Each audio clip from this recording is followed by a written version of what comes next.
সারা জলে পূর্ণিমা এলো, আর চার হাত পাতা থেকে হাত তুলে নেবে অবস্থার অন্ধকার, যার নাম তোয়া হুজুর, তোয়া হুজুর। তারা হিন্দুদের মুসলমানদের দিকে লাগিয়ে দিয়ে, মুসলমানদের হিন্দুদের দিকে লাগিয়ে দিয়ে এরা কি করছে?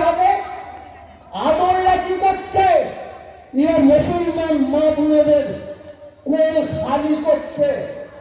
আজকে যারা আমার বক্তব্য শুনছেন, আমার হিন্দু মা বোনেরা, মুসলমান মা বোন ভাইদের বলছি, দুটো হাত জোর করে বলছি, দুটো পায়ে ধরে বলছি, দুটো পায়ে ধরে বলছি, এই অসৎ চরিত্র রাজনীতি নেতাদের পাল্লাই করে নিজের মায়ের কোল খালি করবেন না।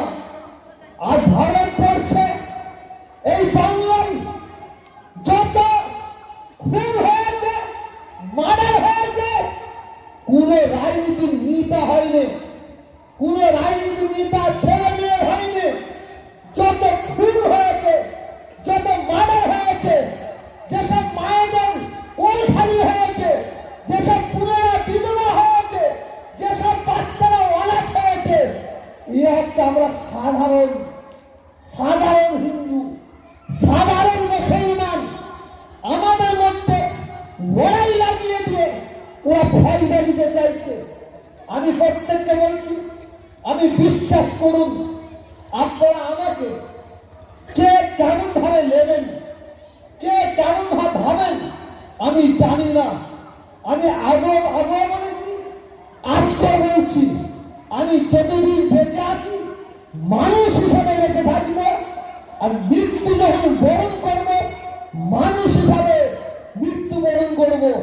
বিশ্বাস করুন, আজকে আমরা সাধারণ মানুষ রাজনীতি নেতাদের পাল্লাই করে একটা হিন্দু একটা মুসলমানকে একটা বিশেষ চোখে দেখছে, খারাপ চোখে দেখছে। ভারতের দ্বিতীয় মুসলিম তীর্থভূমি ফুরফুরা দরবার শরীফ মুজাদ্দেদিয়া অনাথ ফাউন্ডেশনের উদ্যোগে প্রতি বছরের নেই, এবছরে প্রতি বছরে আমরা 10,000 মানুষকে জাতি ধর্ম বর্ণ নির্বিশেষে মা বোন ভাইদের হাতে শীতবস্ত্র তুলে দিই। আজকে তার সূচনা হলো। আমরা আজকে ফুরফুরা শরীফ আশপাশ থেকে যত আমার মা বোন ভাইরা এসেছে তাদের প্রত্যেকের হাতে আমরা শীতবস্ত্র তুলে দিচ্ছি। এবং যদি কোনো মা একটা বাচ্চাকে হাতে করে নিয়ে আসে, একটা বাচ্চাকে কোলে করে নিয়ে আসে, তারও কিন্তু আমরা কম্বল দিচ্ছি, তাকেও দিচ্ছি আমরা। এটা কি রাজ্যের বিভিন্ন প্রান্তে এইভাবে দেওয়া হবে নাকি? অবশ্যই অবশ্যই আমার বিভিন্ন জায়গায় সংগঠন আছে, আমরা সেই সংগঠনগুলোকে পৌঁছাবো, তারা তাদের এলাকায় মানে মানুষকে দেবে, এবং কিছু কিছু এলাকায় আমিও যাব।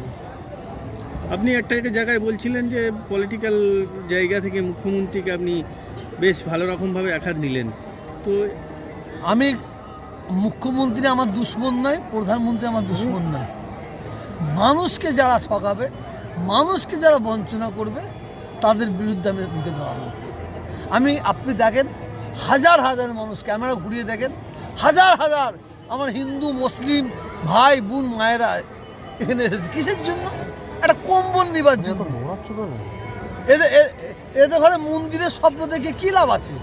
এদের ঘরে মসজিদের স্বপ্ন দেখে কী লাভ আছে? মসজিদ দরকার আছে করব, মন্দির দরকার আছে করব, আর মন্দিরকে আর মসজিদকে সামনে রেখে রাজনীতি করব, এটা ঠিক নয়। আগে আমাদের মানুষকে দেখতে হবে। আজকে মানুষ কিভাবে খাবে, কিভাবে পড়বে, মানুষের শিক্ষার ব্যবস্থা করতে হবে, স্বাস্থ্য ব্যবস্থা করতে হবে। আর এই মানুষকে মন্দির করে করে ওই সামনে রেখে তোমাদের মন্দির করে দিচ্ছে, মন্দির খাবে মানুষ না মসজিদ খাবে? আমার এই মানে প্রতিবাদটা এখানেই। আমরা মন্দিরের জায়গায় থাক, মসজিদে থাক, কিন্তু মসজিদ আর মন্দিরকে সামনে রেখে কোনো বেটাকে রাজনীতি করতে দেবো না। বলে তারা জলে তেনারা তো কিছু জায়গা দিতে পারে না, যে দেয় তাকে দিতে বাধা করে, এবং যিনি দিচ্ছে সব জায়গা থেকে এনে, এবং প্রতিটা মানুষ যে যাতে গরিব মানুষরা পায়, এবং প্রতিটা মুসলমান ভাইদের জন্য একটাই মানুষ আমরা বাংলায় দেখি যে মুখ খুলে সামনে সে মুখ্যমন্ত্রী হোক, সে যে হোক, তার সামনে দাঁড়িয়ে কথা বলার মতন একটাই মানুষ আছে। সেই মানুষকে আপনারা দোয়া করবেন যেন আমাদের সকলের জন্য বলতে পারে এবং তার হায়াত যাতে পারে, তার শরীর সুস্থ থাকে, সবসময় যাতে প্রোগ্রামগুলো করতে পারে, তার জন্য আপনারা সকল আল্লাহর কাছে দোয়া চাইবেন। এই বলে আমার বক্তব্য শেষ করছি। আসসালাম।